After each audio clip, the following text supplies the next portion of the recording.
चुनावी माहौल, चुनावी दौरा और इसी सिलसिले में अभी पहुंचे हुए मैरवा में ऐसे प्रत्याशी जिनके पार्टी के महानायक बोलते हैं जनता का सुंदर राज बनाने के लिए जनता का कैसे सुंदर राज बनाएंगे, बातें करेंगे उनसे।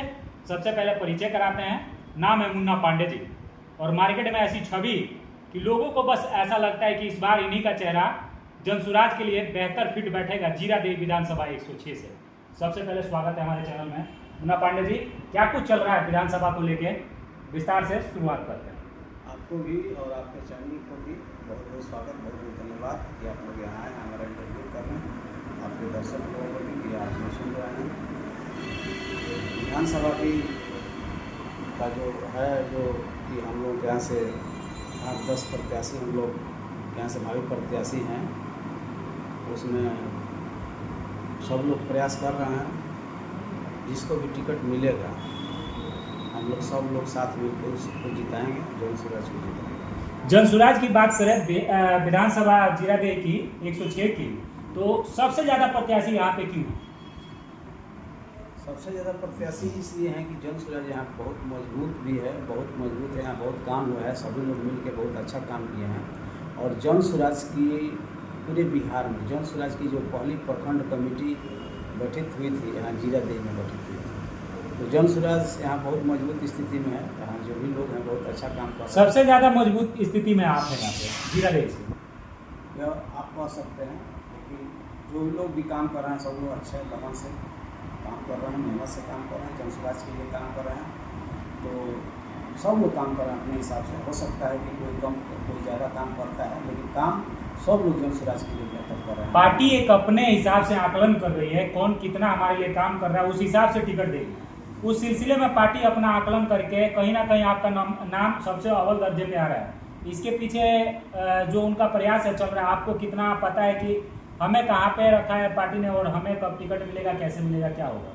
देखिए, हमको तो यह पता नहीं है कि जनसुराज पार्टी हमको किस नंबर पर रखी है, आगे रखी है, पीछे रखी है। लेकिन हमको इतना जरूर पता है कि पार्टी जिस आदमी को भी टिकट देगी वो हमको लगता है कि जो बेहतर काम किया वो उसी को टिकट देगी। और जिसको मिलेगा हम मान लेंगे कि हमसे बेहतर काम किया है तो उसको टिकट। एक परिवार लाभ कार्ड बनाया जा रहा है, उस सिलसिले में भी आका जा रहा है कि जिसने जितना ज़्यादा बनाया होगा उसका उतना ज़्यादा पकड़ होगा। उस सिलसिले में आपने कितना कार्ड बनवाया? हम लोग ये अधिक से अधिक कार्ड बनवाने का प्रयास कर रहे हैं। कार्ड अभी हम लोग का मिल नहीं रहा है, बहुत हद तक कार्ड शॉर्टेज हो गया। हाँ, कार्ड शॉर्टेज हो गया है। तो कार्ड बना है, बढ़िया कार्ड बना है, लेकिन अभी जहाँ जितना हम लोग को टारगेट होना चाहिए उतना अभी नहीं बना है। लेकिन लगता है कि आने वाले दिनों में कार्ड बनना अच्छा। चलिए पार्टी की बात करते हैं।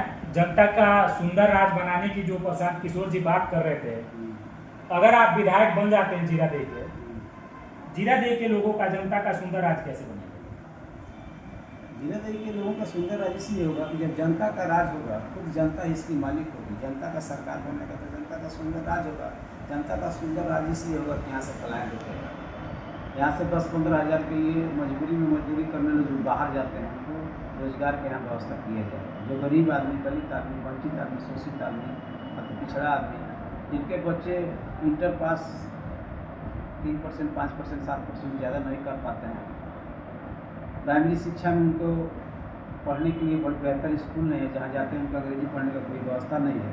तो हम लोग चाहेंगे कि हर पंचायत में एक नेतरहाट टाइप के विद्यालय खोलें, विश्व स्तर का शिक्षा प्रदान किया जाए पंचायत का स्तर पर, ताकि गरीब के बच्चे भी शुरू से अंग्रेजी पढ़ सकें और अपना बेहतर विकास कर सकें। क्योंकि हम लोगों का मानना है कि 15 वर्ष तक जो बच्चा बढ़िया स्कूल या बढ़िया शिक्षा वो ग्रहण कर लेता है तो आगे उसको कोई बहुत दिक्कत नहीं होता है, आगे वो अपना रास्ता। प्रशांत जी का सबसे बड़ा मुद्दा ही पलायन का है, पलायन को रोकना और बिहार में ही रोजगार देना।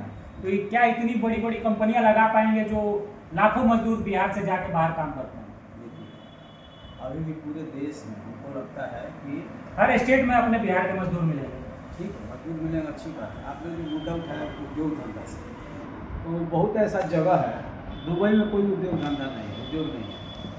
दुबई में कोई उद्योग है, लोग जाते हैं ना बिहार से, सब लोग जाते हैं। तो वो सही है कि कोई जरूर नहीं। उद्योग में 35% लोग ही उद्योग में काम कर सकते हैं। 65% लोगों को सेवा क्षेत्र में ही रोजगार मिल सकता है। सरकारी नौकरी 2% ही लोग पा सकते हैं। तो उसका पूरा ब्लूप्रिंट तैयार है। जल स्वराज के पास पूरा उसका डाटा तैयार है, पूरा उसका विजुअल डॉक्यूमेंट है, सब हम लोग जारी करेंगे। पूरा सारा सिस्टम हम लोगों के पास है कि कैसे उसको दूर करना है, बेरोजगारी को कैसे पलायन को बंद करना है, सारा वो है। लेकिन फैक्ट्री खोल के ही किया जाए, क्या संभव नहीं। 1 साल के अंदर फैक्ट्री खोल के कैसे किया जा सकता है?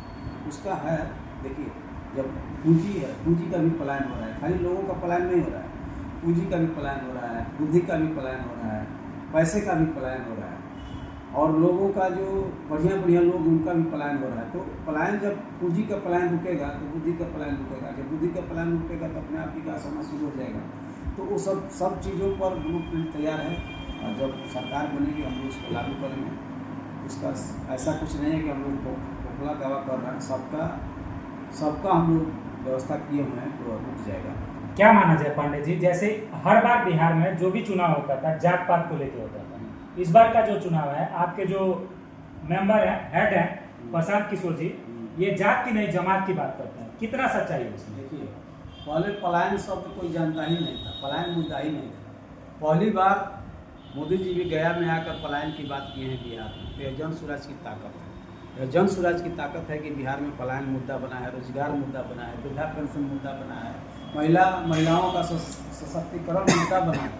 मुद्दा यह बना है कि बिहार में विकास हो। तो अब ये हो गया कि पिच जन स्वराज का पहले पिच जो जन स्वराज किसान जी ने 3 साल घूमकर पैदल चलकर 8,500 किलोमीटर लोगों को जगा कर पार्टी के अंदर खौफ हो गया, बड़ी बड़ी पार्टी। प्रशांत ने एक पिच तैयार कर दिया है, जन स्वराज ने एक पिच तैयार कर दिया है कि हम अब सभी लोगों को इसी पिच पर चलना होगा। कोई अब जात पात, हिंदू मुस्लिम, लव जिहाद, भारत पाकिस्तान, पुलवामा, 3 तलाक, इस पर वोट मांगने की हैसियत किसी में अब बिहार में नहीं है। अब बिहार में जब भी किसी को वोट मांगना होगा, जिसको भी राजनीति करना होगा, जो हमारा मुद्दा है विकास, पलायन, रोजगार, शिक्षा, इसी पर करना होगा। आप लोगों के बीच जा रहे हैं, लोगों से मिल रहे हैं, लोगों का क्या प्रतिक्रिया आ रहा है कि आज से पहले जो लोग वोट मांगने आते थे या आप जा रहे हैं, तो लोगों का क्या प्रतिक्रिया है? देखिए, हमसे पहले लोग तैयार हैं, जन स्वराज से पहले जाते हैं लोग, कहते हैं बदलाव करना है, बदलाव निश्चित है।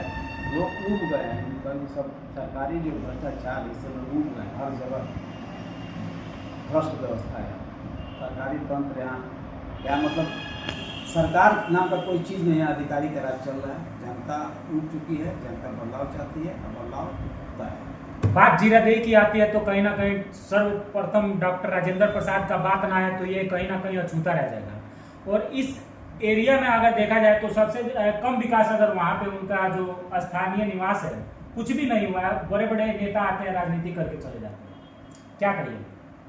हम कहना चाहेंगे कि जीरादेई के विकास, जो राजेंद्र बाबू थे, जो यहाँ के सपूत थे, जीरादेई के विकास राजेंद्र बाबू का जो जिस हिसाब से नाम था, जिस निवास स्थान, चाहे जिस हिसाब से उनका नाम था, जितने बड़े आदमी थे, जितना बड़ा उनका मतलब ओहदा था, उस हिसाब से यहाँ का विकास नहीं है, जीरादेई का विकास नहीं हुआ है। उसके प्रति राजेंद्र बाबू के प्रति, उस क्षेत्र के प्रति, उस जगह के प्रति लोग उदासीन रहे हैं। ऐसा होना नहीं चाहिए। हम लोग की यदि सरकार बनती, हम लोग आएंगे तो निश्चित ही पर्यटक स्थल में बदलना उसको हम लोग चाहेंगे कि जीरादेई के विकास राजेंद्र बाबू के नाम के समकक्ष हो, वहाँ का विकास बेहतर हो, वहाँ का जगह का विकास बेहतर हो। हम लोग हर तरह का प्रयास करेंगे, क्योंकि जीरादेई में ही पहली कमेटी राजेंद्र बाबू के घर के आगे हम लोग की जन स्वराज की बनी थी। पार्टी के फाउंडर मेंबर हैं, प्रशांत किशोर से मिले भी हैं। क्या लगता है कि अगर आप विधायक बन जाते हैं, ऐसा क्या कीजिएगा जो जीरादेई में आज तक किसी विधायक ने अभी तक ना किया?